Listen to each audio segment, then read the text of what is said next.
경비는 뭐 하는 사람이에요? 쓰레기통도 제때 안 치우고 현관도 어두운데? 그 말이 들렸을 때 준호는 아무것도 느끼지 않으려고 애썼다. 10년간 이 아파트 경비실에서 듣는 소리는 거기서 거기였으니까. 새벽 6시부터 밤 11시까지 경비실 의자에 앉아 있으면서 때론 1시간에 서너 번씩 누군가가 들어올 때마다 인사했지만 돌아오는 건 고개를 갸웃거리는 시선뿐이었다. 하지만 그날 아침은 달랐다. 아파트 302호의 이영민 회장이 계단을 내려오며 던진 말이 준호의 마음에 불씨를 남겼다. 경비들은 도대체 하는 일이 뭐야? 입주민 관리를 못해? 우리 집 택배 또 분실됐어. 아이고, 관리비로 월급 주는데 아까워 죽겠네 진짜. 그건 사실이 아니었다. CCTV에는 정확히 누가 택배를 들고 가는지 모두 나와 있었다. 근데 왜 하필 자기 탓으로만 돌릴까? 그날 밤 준호는 처음으로 침묵을 깨기로 결심했다. 아파트 경비 준호는 64살. 손자들 학원비를 벌기 위해 이 일을 시작한 지 벌써 10년이었다. 아내가 5년 전 먼저 세상을 떠났다. 아들은 미국에 있었고 딸은 바빴다. 그래서 경비실은 준호의 전부이자 집과 같은 곳이었다. 매일 같은 복도를 보고 같은 사람들을 보면서도 어느 날부터 자신이 투명인간이 된 기분이 들었다. 반면 이영민 회장은 이 아파트의 최고 입주민이었다.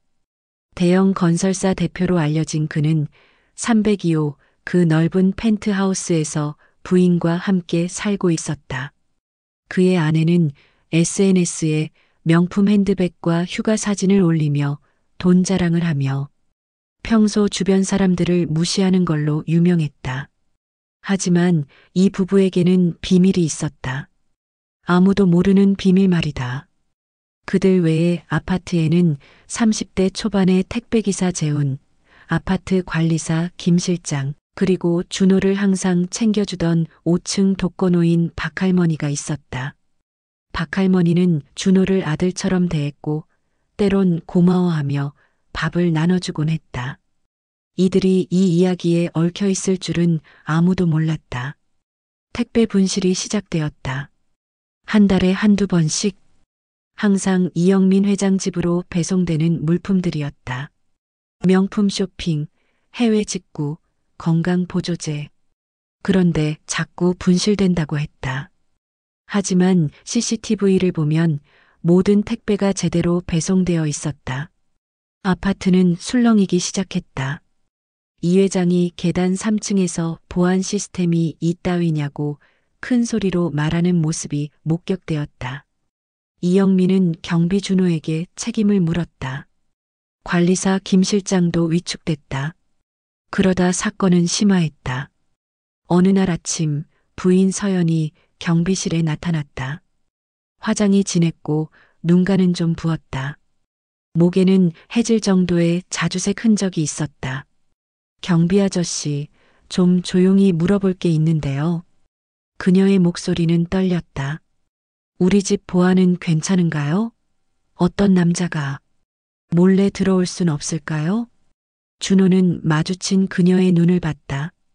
공포와 불안, 그리고 뭔가 숨겨진 절박함이 있었다. 그 순간 모든 게 단순한 택배 분실 이야기가 아니라는 걸 깨달았다. 무언가 더 어두운 이야기가 숨어 있었다. 균열은 점점 커지고 있었다. 준호는 CCTV 영상을 꼼꼼히 들춰보기 시작했다.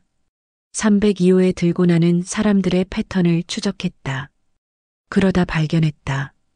어떤 남자가 밤 10시에서 새벽 1시 사이 오직 이영민이 집에 없을 때만 들어온다는 걸.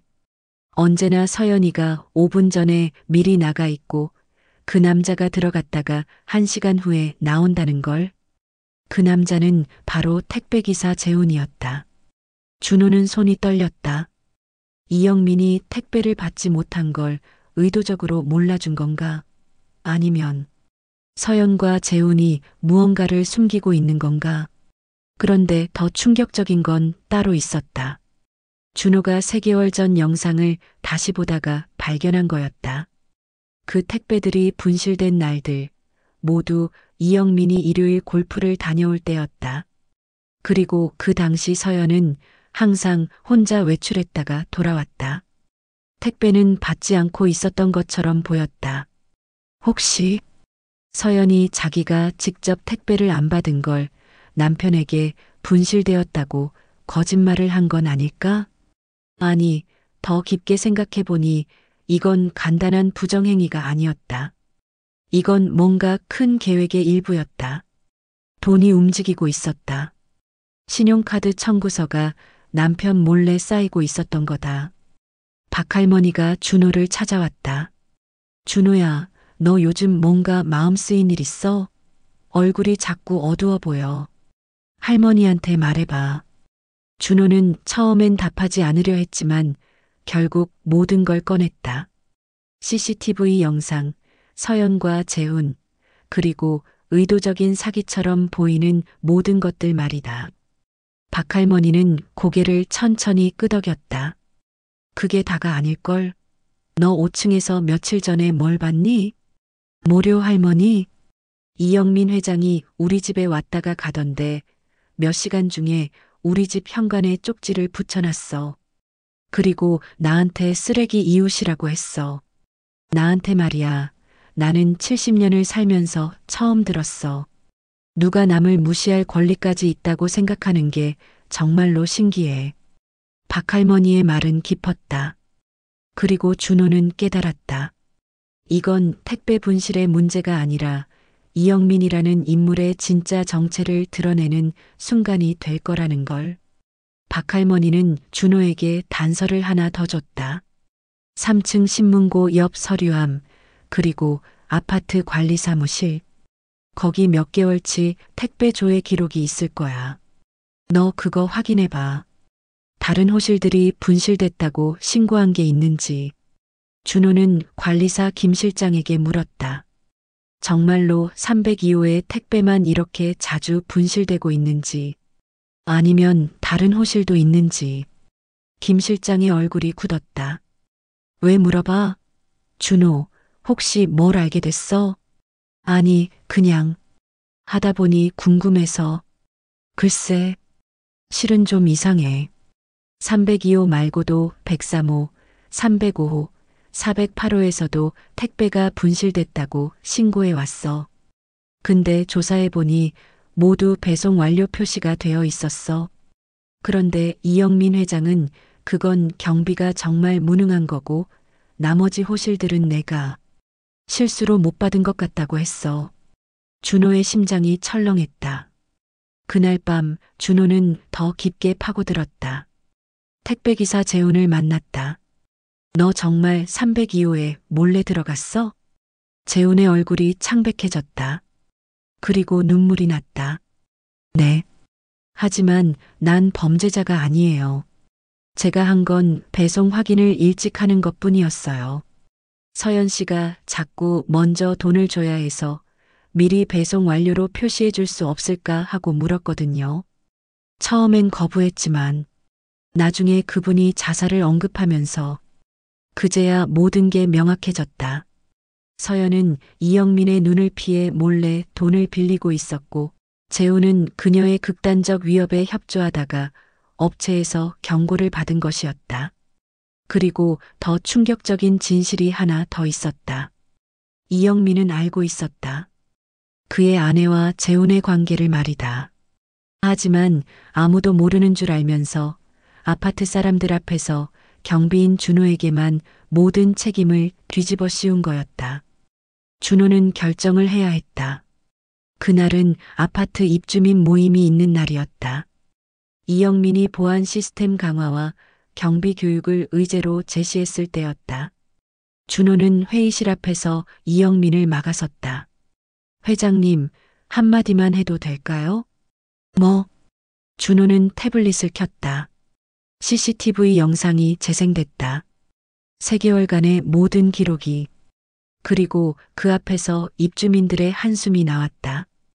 이 아파트에서 진짜 문제가 뭔 줄 알아요? 택배 분실이 아니라 거짓말입니다. 그리고 약한 사람을 밟는 사람들입니다. 준호의 목소리는 떨렸지만 명확했다. 저는 10년을 경비로 살면서 수천 번 무시당했습니다. 근데 오늘따라 생각했어요. 내가 뭐 잘못했나? 내가 미안해해야 할 일이 뭐가 있나? 있는 게 없었어요. 하지만 이 사람은 달랐어요. 그리고 준호는 이영민이 서연과 재혼의 비밀을 알고도 경비에게만 책임을 떠넘긴 모든 증거를 제시했다. 302호에서의 정기적 방문, 배송 기록의 이상, 그리고 다른 호실에서도 같은 현상이 있었다는 것. 입주민들의 표정이 바뀌었다. 경비가 투명인간이었던 그 순간, 진짜 투명인간이 드러난 것이었다. 바로 이영민이었다. 내 아들한테 이런 말 들었어요. 아버지, 넌 왜 자존심이 없냐고. 내가 왜 자존심이 없는지 알았어요. 아들아, 아버지가 투명인간이 되어가면서 자존심을 잃은 게 아니라 다른 사람의 자존심을 지키는데 모든 걸 걸었던 거야. 이 사건 이후 아파트는 조용했다. 이영민은 아파트에서 나갔다. 경비로서의 준호는 남았다. 하지만 이젠 달랐다. 누군가 경비실에 들어올 때마다 안녕하세요라고 먼저 인사했고 절반 이상이 안녕하세요, 고마워요라고 답했다. 박할머니는 매주 밥을 지어줬고 관리사 김 실장도 함께 밥을 먹곤 했다. 서연은 정신과 치료를 받기로 했고 재우는 다시 일을 시작했다. 그리고 준호는 아들에게 영상통화를 했다. 아들, 아버지가 마침내 자존심을 찾았어. 너도 알지? 자존심은 다른 데서 오는 게 아니라 자기 양심에서 오는 거야. 그런데 말이야, 여기서 정말 궁금한 거 하나가 있어. 만약 그날 준호가 침묵을 유지했다면? 만약 박할머니가 나타나지 않았다면? 만약 택배기사 재훈이 끝까지 거짓말을 했다면? 우리는 정말로 약한 사람 편에 설 용기가 있을까? 아니면 우리도 이영민처럼 자신의 오류를 감춘 채 남을 탓하고 살아갈까?